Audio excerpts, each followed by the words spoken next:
दान धर्म तथा अन्न वस्त्र। धार्मिक अनुष्ठानों में लोगों को भोजन क्यों कराया जाता है? लोगों को खिलाना क्या एक प्रकार से भगवान की ही सेवा नहीं है?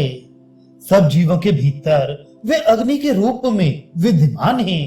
अधा खिलाना यानी उन्हीं में आहुति चढ़ाना।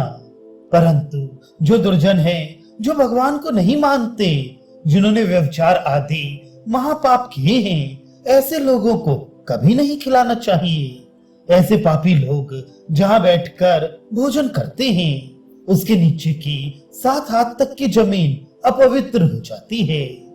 एक कसाई एक गाय को दूर कसाई खाने की ओर ले जा रहा था।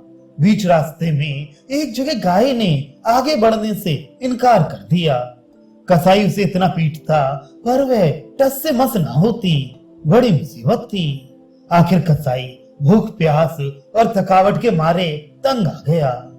तब गाय को एक पेड़ से बांध वह गांव में एक अतिथिशाला में जा पहुंचा।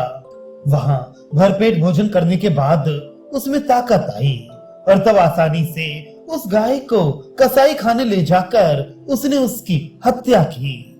गो हत्या के पाप का बहुत सा भाग उस अतिथिशाला के अन्नदान करने वाले मालिक को लगा, क्योंकि उसकी सहायता के बिना कसाई गाय को ले जाने में समर्थ ना होता।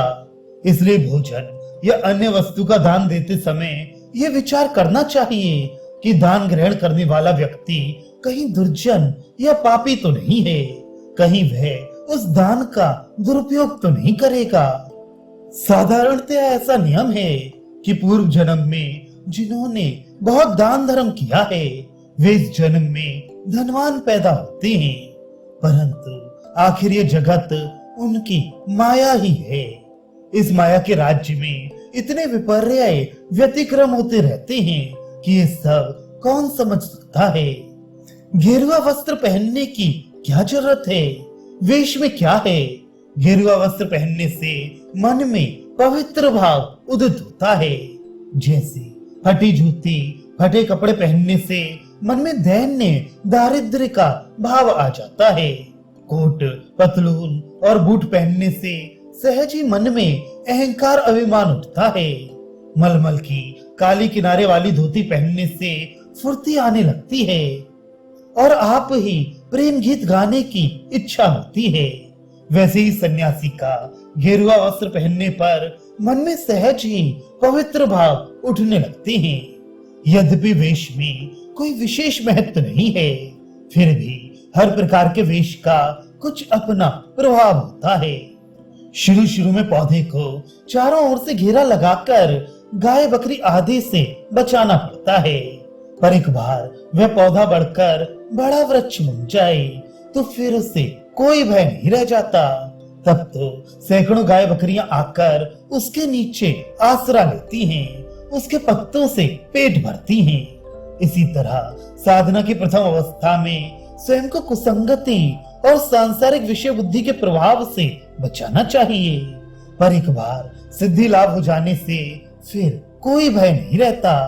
तब को भाव या संसार आसक्ति तुम्हारा कुछ बिगाड़ नहीं सकेगी, बल्कि अनेक संसारी लोग तुम्हारे पास आकर शांति प्राप्त करेंगे।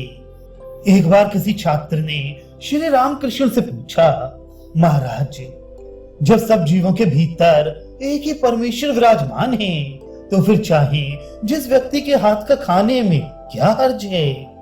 पूछने पर पता चला कि वह ब्राह्मण था। तब श्री रामकृष्ण ने कहा, इसीलिए तुम ऐसा पूछ रहे हो?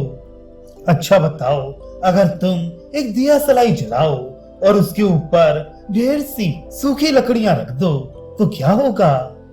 वह छात्र बोला, लकड़ियों के बोझ से आग बुझ जाएगी।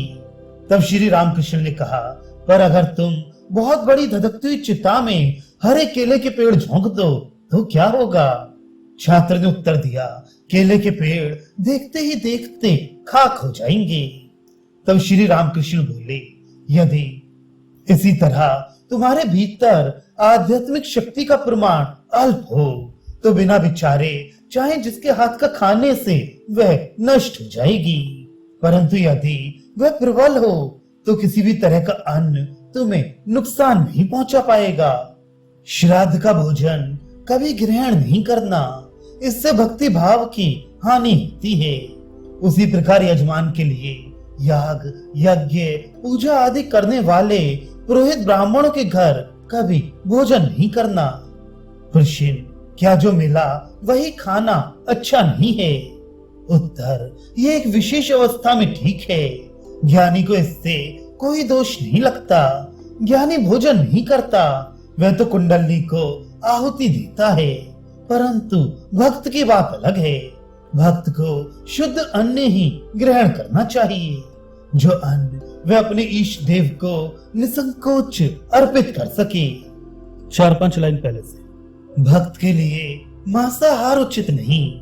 फिर यह भी है कि मांस खाते हुए भी अगर किसी में ईश्वर के प्रति अनुराग हो तो वह धन्य है। और निरामिष या हविष्यान्न भोजन करके भी अगर किसी का मन कामने कांचन में डूबा रहे तो उसे धिक्कार है।